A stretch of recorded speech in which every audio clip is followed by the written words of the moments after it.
After you've set up your gradebook in Schoology, you need to set your gradebook up in Infinite Campus. Click Gradebook, choose any of your courses from the section drop-down right here.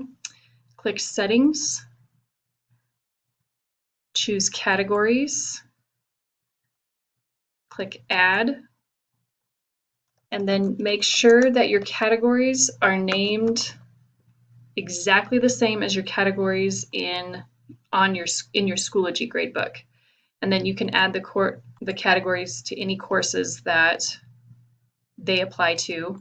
You can also weight the categories here if that is something that you need to do in your class.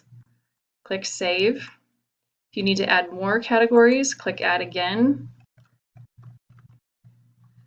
Add it to any class periods that it pertains to. Make sure you enter the weight here if your classes are weighted or your grades are weighted. Click Close. Then you need to set up your GradeCalc options.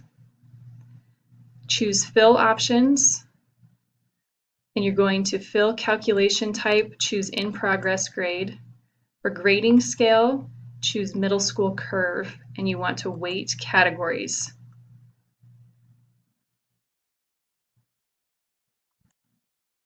And that's it.